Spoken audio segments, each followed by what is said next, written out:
نن د عوامي نیشنل پارټۍ د UC 6 پهلوان ګوټ د اړخه د افطار ډینر پروګرام و په پهلوان ګوټ وارډ شهید لیاقت بنګش وارډ کې،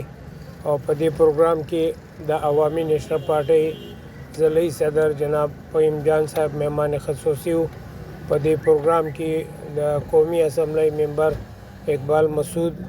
د عوامي نیشنل پارټۍ ضلعي صوبایي او مرکزي عہدیدارانو شرکت وکړو.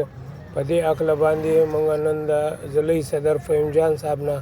تپوس کوو چې په ضلع کې څه سیاسي صورتحال دی، د دې وارډ د ملګرو د دې پروګرام په حواله سره ستاسو څه تاثرات دی. صدر فهیم جان صاحب.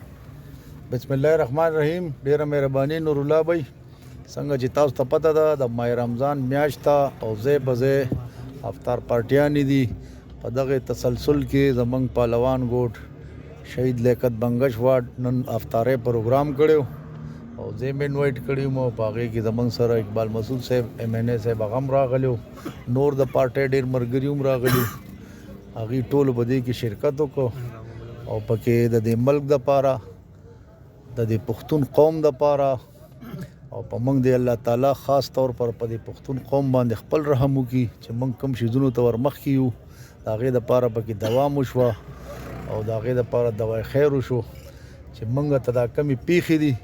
د دې نه موږ الله تعالی په خیر خیریت خلاص کړي، چې زموږ مشران زموږ کومه رهنمایي کوي او کومه لاره موږ ته ښیي انشاءالله. افطار ډینر کې د عوامي نیشنل پارټي د UC 6 پهلوان ګوټ وارډ صدر طاهر خټک، جنرل سیکرټری جابر خان، ضلع شرقی نائب صدر واجد علی خان، ایڈوکیٹ نائب صدر زاہد خان، د صوبائی یوتھ سیکرٹری سردار شاہد مسعود، صوبائی ډیپټي جنرل سیکرټری شهر افریدي و د علاقې معززینو په لوی تعداد سره شرکت وکړو او په افطار پارټي کې د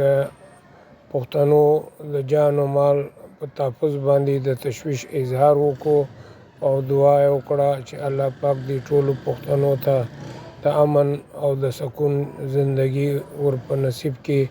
د عوامي نیشنل پارټۍ د UC جنرل سیکرټري جابر خان او نور مرګرو په ګڼ شمېر سره